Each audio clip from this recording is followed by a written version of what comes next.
नमस्कार दोस्तों, मैं अंजनी कुमार गुप्ता क्लास 9th के विद्यार्थियों के लिए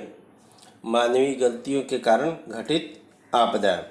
तो इसके अंतर्गत आज हम लोग रासायनिक आपदा के बारे में जानेंगे। जैसे कि रासायनिक आपदा, जैसे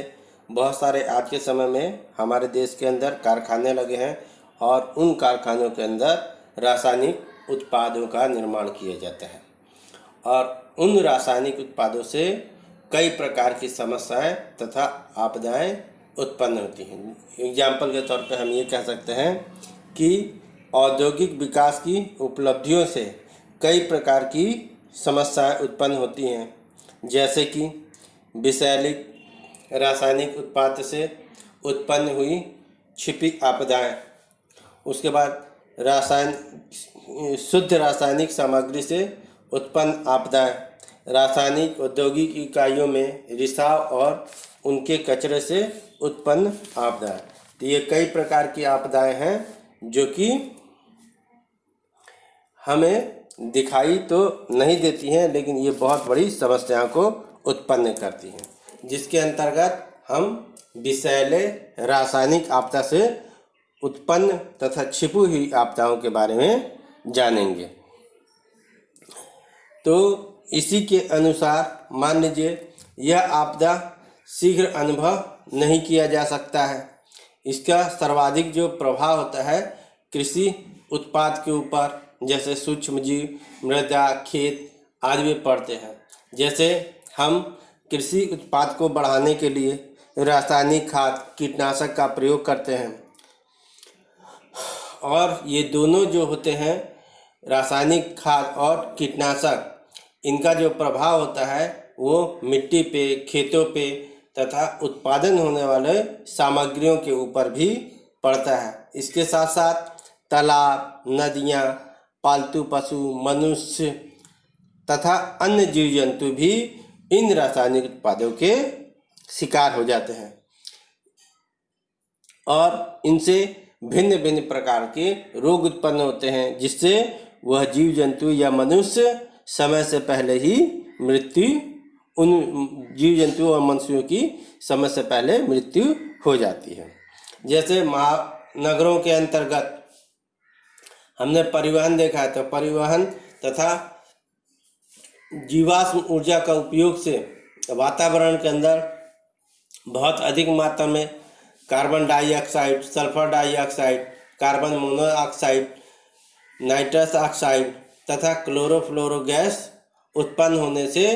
पृथ्वी पे बहुत अधिक मात्रा में प्रदूषण बढ़ता जा रहा है, जिसके फलस्वरूप यह प्रदूषण अम्लीय वर्षा का कारण बनता है।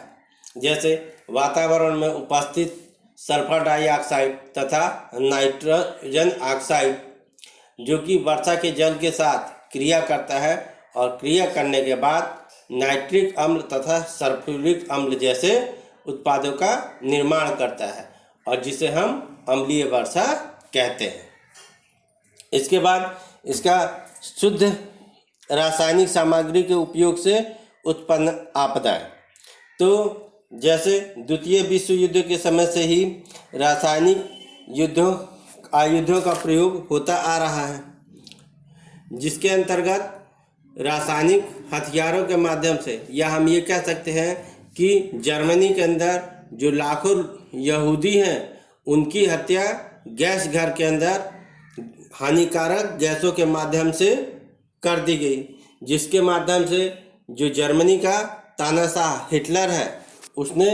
बहुत अधिक मात्रा में प्रयोग किए यहूदियों पे, जिसमें रासायनिक हथियार तथा रासायनिक गैस, इन पदार्थों का उपयोग उन्होंने किया था। इराक में भी रासायनिक युद्ध के बड़े पैमाने पे संग्रह किए गए थे, यानी कि रासायनिक हथियारों का, जिसका अंदर विभिन्न जहरीली गैसों का प्रयोग के साथ साथ विस्फोटक पदार्थों को भी रखा गया था, जिसके प्रभाव से क्या होता है कि त्वचा में जलन होने लगती है और जो त्वचा है जलना शुरू कर देती है, जिससे ये श्वसन तंत्र के अंदर जा कर के भी श्वसन तंत्र को भी प्रभावित करता है, जिसके फलस्वरूप सांस लेने में लोगों को तकलीफ होती है, दम घुटने लगता है और बेहोशी उत्पन्न होती है। ऐसी स्थिति में उनकी मृत्यु हो जाती है। इसके अलावा जब वियतनाम युद्ध हुआ था तो उस युद्ध के दौरान अमेरिका ने भी रासायनिक अस्त्रों का इस युद्ध में प्रयोग किया था। इसने बड़े पैमाने पे रासायनिक हथियारों का उपयोग किया था, जिससे वियतनाम के अंदर खड़ी फसलें जल जाती थी। जंगल के जंगल उन रासायनिक पदार्थों से नष्ट हो जाते थे और जिन लोगों के शरीर पे वो रासायनिक पदार्थ पड़ जाते थे तो उनकी त्वचा भी गल करके नष्ट हो जाया करती थी और उनका शरीर एक तरीके से पूरी तरीके से लहूलुहान हो जाया करता था और बाद में उनकी मृत्यु हो जाया करती थी। इसके बाद औद्योगिक इकाइयों में रासायनिक रिसाव और कचरे से उत्पन्न आपदाएं, जैसे कि हम सभी जानते हैं कि कारखानों के द्वारा बहुत अधिक मात्रा में कचरा या फिर हानिकारक अपशिष्ट पदार्थ जो होता है वह वातावरण में फैल जाता है, जो कि उससे निकलने वाले गैस वायुमंडल में चला जाता है तथा जो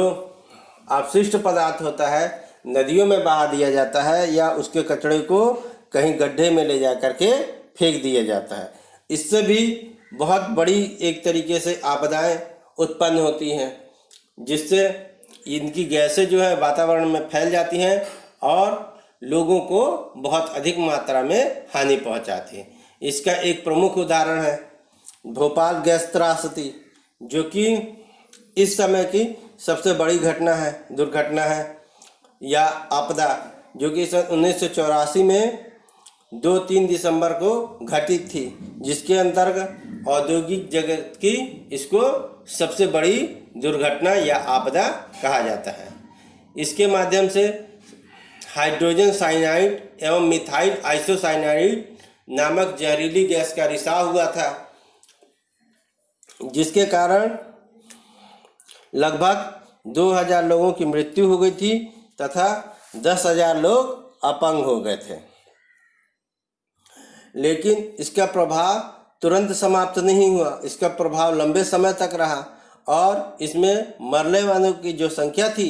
वो लगभग 16,000 के पार पहुंच गई और घायल व्यक्तियों की जो संख्या थी वो 50,000 के पास पहुंच गई और इसके प्रभाव से लोग अपंग होने लगे, उनको श्वास की समस्या होने लगी, अक्सर बुखार आने लगता था, कफ आने लगता था, मानसिक बीमारियां होने लगी, डिप्रेशन या मंद बुद्धि, ऐसी कई प्रकार की बीमारियां उत्पन्न होने लगी।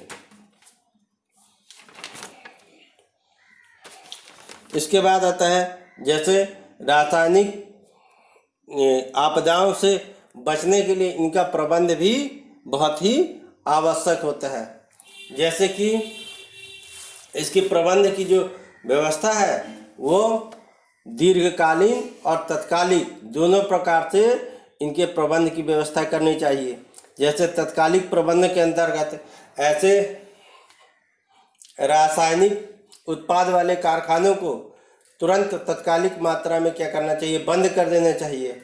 जो कि हानि इतनी बुरी तरीके से हानि पहुंचाते हैं, या फिर इनके लिए पर्याप्त सुरक्षा की व्यवस्था करना चाहिए। जैसे जल हो गया, अग्निशमक हो गया, लोगों के आवाजाही के लिए स्थान हो गया, लोगों को प्रशिक्षण हो गया, ये सभी चीज़ों को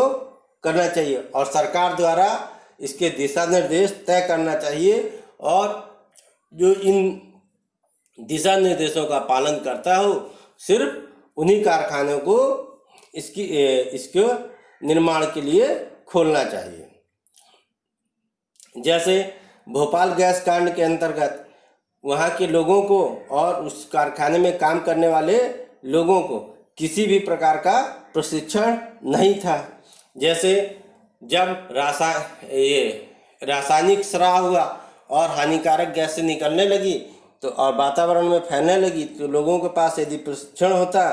कि हमें हवा के उल्टी दिशा में भागना है या इस गैस से बचने के लिए हमें ज़मीन के ऊपर लेट जाना है ज़मीन पर, तो जो ये दुर्घटना हो वो आपदा या कम हो जाती, इतने लोगों की मृत्यु नहीं हो सकती। इसके बाद रासायनिक अस्त्रों का उत्पाद पे पूरी तरीके से सरकार को या विश्व के जो शक्तिशाली या विकसित देश हैं, या हम कह सकते हैं संयुक्त राष्ट्र संघ के द्वारा इसके ऊपर तुरंत ही प्रतिबंध लगाना चाहिए कि इस प्रकार के अस्त्रों का निर्माण नहीं किया जाएगा, और यदि